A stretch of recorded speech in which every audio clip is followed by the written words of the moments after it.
Você já se perguntou por que mesmo dentro da tua casa, quando você pisa num piso de granito, de cerâmica, ou num piso de um tapete, você já se perguntou por que você tem a sensação de que eles estão a temperatura diferente? Dá uma olhada que a gente vai tentar entender nesse vídeo o que explica isso.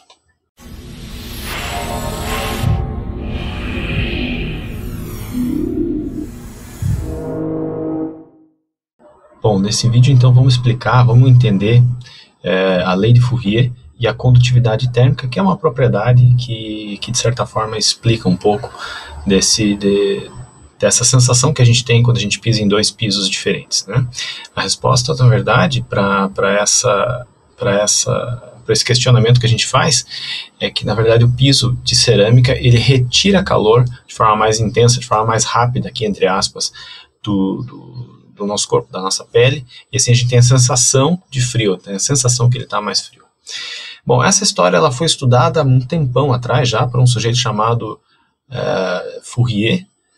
Era um francês que viveu no século XVIII, mas que então no século XIX ele bolou, em 1822, ele bolou um experimento chamado experimento de Fourier, que consistia basicamente de colocar duas fontes, uma fonte fria e uma fonte quente.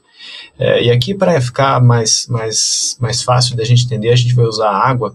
Então a fonte fria tinha água com gelo, ou seja, estava 0 graus Celsius, e a fonte quente ela tinha água fervendo, ou seja, estava 100 graus Celsius.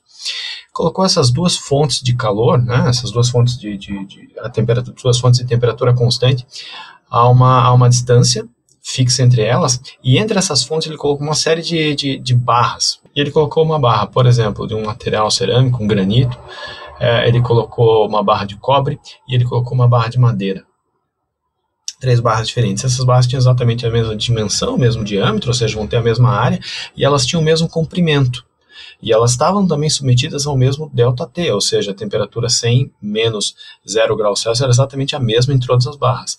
Mas a gente sabe, e por essa sensação de frio e calor que a gente tem quando a gente pisa em materiais diferentes, a gente sabe que o calor do cobre, o calor extraído, o calor que o cobre trocava da água fervente para a água fria é maior que o calor que o granito troca, que é maior que o calor que a madeira troca, né? E também uma outra questão que o Fourier descobriu nesse experimento é que o calor ele é proporcional à diferença de temperatura, ou seja, quanto maior a diferença de temperatura, maior é o calor trocado. Quanto maior é a distância entre essas duas fontes, menor é o calor trocado, ou seja, o calor é inversamente proporcional a essa distância, e evidentemente quanto maior esse trocador de calor, ou seja, quanto maior essa área transversal das barras, maior é o calor trocado, ou seja, calor é proporcional, diretamente proporcional a essa área. Bom, ele entendeu isso, só que mesmo assim, ele entendeu essas proporcionalidades, né? Ele entendeu essas relações entre essas constantes no experimento. No entanto, ele viu que calor em cada barra era diferente para cada material, mesmo eles estando submetidos à mesma diferença de temperatura, à mesma distância e tendo exatamente as mesmas dimensões, né? Então, na verdade, o que o Fourier fez, a grosso modo aqui, foi criar uma constante de proporcionalidade. Uma constante proporcionalidade que permite a gente fazer com que essa equação seja agora uma equação de fato, né? Que essa proporcionalidade se transforme numa equação. E chamou essa constante de proporcionalidade aqui, entre aspas, de condutividade térmica, ou seja, condutividade térmica é uma propriedade do material que mede a capacidade daquele material de conduzir calor quando submetido a uma diferença de temperatura numa determinada distância que tem uma determinada geometria, tá? Então a condutividade térmica surge como um parâmetro dessa equação que espelha ou que representa os diferentes materiais e a habilidade dos diferentes materiais de conduzir calor. Se a gente pegar essa equação, aplicar o limite quando L tende a zero, né, para essa equação, a gente vai cair numa equação diferencial que é K vezes área, e aqui a área da seção transversal, lembra? Derivada da temperatura com a distância, né, dt dx. Surge aqui também, para que a equação de Fourier fique correta, surge aqui um sinal negativo. Na verdade, esse sinal negativo está dizendo que o calor ele é trocado no sentido contrário do gradiente, né? Calor trocado no sentido contrário do gradiente significa que o calor vai da direção da temperatura maior para a temperatura menor, ok? Então, esse sinal surge para corrigir essa diferença no gradiente de temperatura. Então, dessa forma, a gente pode escrever a lei de Fourier, ou a componente x da lei de Fourier, como menos k vezes área dt dx. Essa é uma componente.